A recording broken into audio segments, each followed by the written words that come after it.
Nor have I. And I've hosted clinics at Qingsa Village many times in the past. If you ask me, Jiangli was trying to remain unnoticed. Oh, that reminds Paimon. We meant to ask earlier, but it slipped our minds in the rush to get here. Could you tell us more about Jiang Li? You said she was your fellow disciple, right? She was indeed.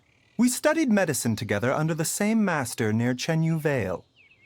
She is several years older than I and also began her travels far earlier than me. As a result, the time I spent studying alongside her was rather short.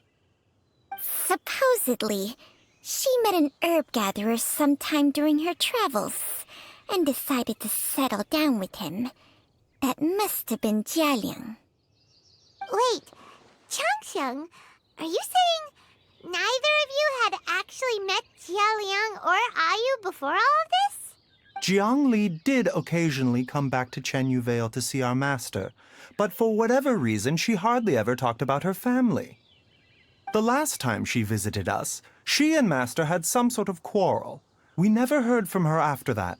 It almost seemed as if she'd gone into hiding. Quarrel? What happened? I don't know. I did not witness the argument myself. Nor did Master ever explain it to me. All he would say is that should I ever encounter Jiang Li or her family in the future, I should do everything in my power to help them. Oh, so that's why you went to such extreme lengths to help Jialiang. No. Even if my master had never said anything, it would still be my duty as a doctor to help him. My decision would have remained the same. Paimon never knew you were so selfless, Baiju. Paimon always had you down as the sneaky, scheming type. Sorry. So a few words from me is enough to dispel all your suspicions, You ought not be quite so quick to relax your guard, Paimon. Sometimes even the good guys have their own private agenda. What the... Okay, that was the most suspicious-sounding thing you've ever said. Let's leave the idle chatter there for now, Jiang Li has lived in this house for many years. There must be something here that can shed a little light on this whole situation. Let's split up. But if anyone finds anything, we'll examine it together.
Traveler, Paimon, come quick!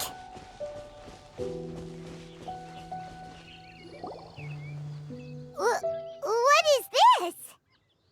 Changsheng and I found a hidden compartment. This is what was hidden inside. You sense it too? You're right.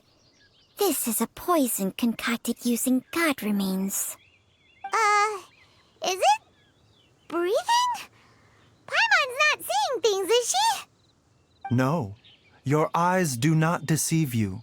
I do believe the poison in this bottle is alive. Some toxins act a lot like living organisms. I read about this once in the Origins and Symptoms of Diseases. This ancient class of poisons consists of mother and minor loads, capable of sustaining a connection over vast distances.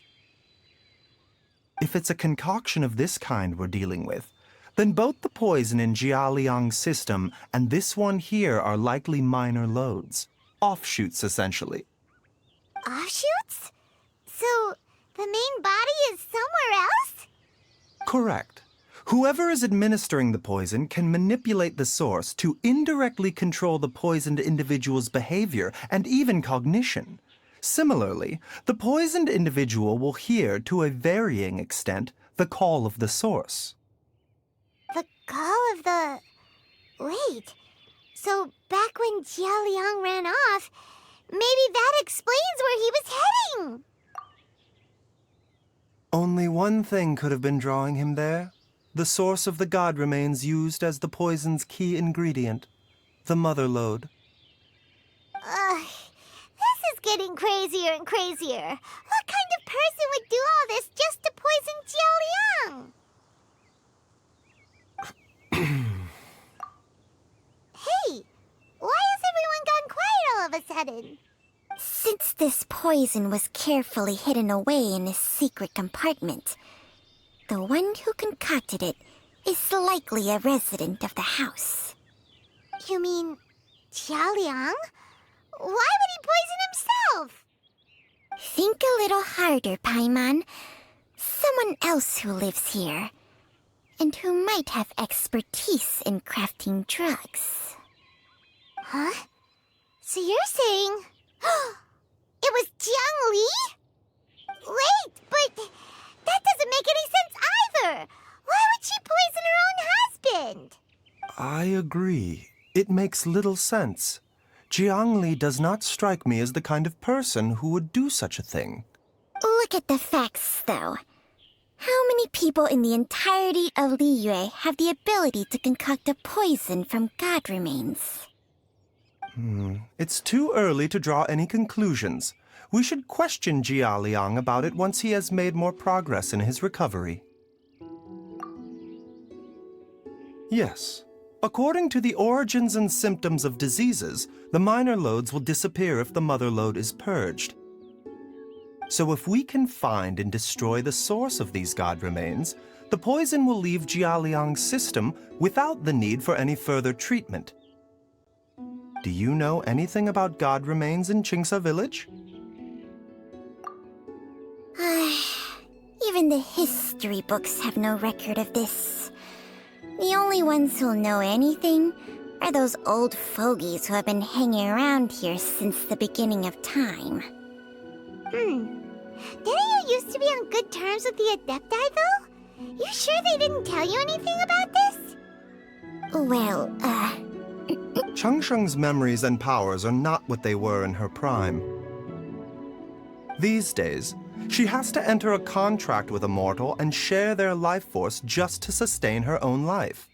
I fear that such ancient events are long gone from her memory by now. Whoa, what? Enter a contract?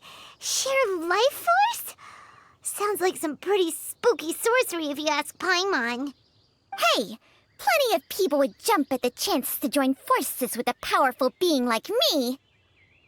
With my assistance in rebalancing your chi, not only can you extend your lifespan, but you will also be stronger, healthier, and able to eat whatever you like with no risk of upsetting your stomach. Stronger and healthier? Wow, that's amazing! Baiju, maybe when you retire, you can let Paimon sign a contract with Changsheng for a few days. Unfortunately, Changsheng's contract has strict requirements regarding the host's temperament. None of her hosts have ever been exempted from these rules. I fear that I will be unable to accommodate your wishes, Paimon. Temperament? Hey! What are you trying to say? Did you just subtly insult Paimon to her face?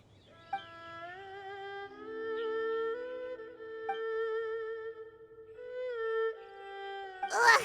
Paimon's mad! You're getting ugly nicknames, both of you! Baiju, you're Mannequin Man! Changsheng, you're just a pain in the neck! This is exactly why your natural temperament makes you woefully unsuited to being my host. All right, everybody, calm down. Back to the matter at hand. Is there any way at all for us to seek counsel from the Adepti about this? With how antisocial they are, if it were up to them, they'd go their whole lives without showing their faces to the common folk. What? Seems you're as well connected as they say, traveler. We are truly fortunate to have you on our side. Oh, if you're talking about who Paimon thinks you're talking about, you better do the honors.